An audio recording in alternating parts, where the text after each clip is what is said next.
لوگ کہتے ہیں کہ سرکار غوث اعظم سے کیا ملتا ہے ان لوگوں کو، ہمیشہ یہ غوث اعظم کہتے رہتے ہیں۔ ہم کہتے ہیں ہمیں سرکار غوث اعظم کے در سے بھی ملتا ہے اور ولیوں کے در سے بھی ملتا ہے۔ لوگ کہتے ہیں کہ مزاروں سے کیا ملتا ہے، تو میں کہتا ہوں میرے بھائی، آپ نے کبھی مانگا کب؟ آپ کو معلوم کب ہوگا؟ جب آپ مانگیں گے، پہلے مانگ کر تو دیکھیے۔ آپ اگر مانگ کر دیکھیں گے تبھی تو احساس ہوگا ہم نے مانگا ہے۔ Wake up to reality.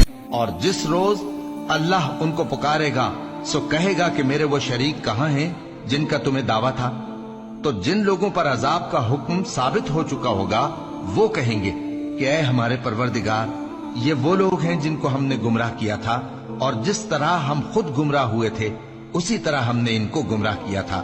اب ہم تیری طرف متوجہ ہو کر ان سے بیزار ہوتے ہیں، یہ ہمیں نہیں پوچھتے تھے۔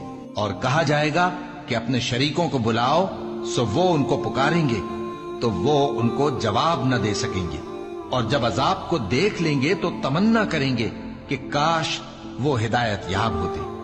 اور اس شخص سے زیادہ کون ظالم ہے جس نے اللہ پر جھوٹ باندھا یا اس کی آیتوں کو جھٹلایا؟ کچھ شک نہیں کہ ظالم لوگ کامیاب نہیں ہوں گے۔ اور جس دن ہم سب لوگوں کو جمع کریں گے پھر مشرکوں سے پوچھیں گے کہ آج وہ تمہارے شریک کہاں ہیں جن کا تمہیں دعویٰ تھا، تو ان سے کچھ عذر نہ بن پڑے گا اور بجز اس کے کچھ چارہ نہ ہوگا کہ کہیں اللہ کی قسم جو ہمارا پروردگار ہے ہم شریک نہیں بناتے تھے۔ دیکھو انہوں نے اپنے اوپر کیسا جھوٹ بولا، اور جو کچھ یہ افترا کیا کرتے تھے سب ان سے جاتا رہا۔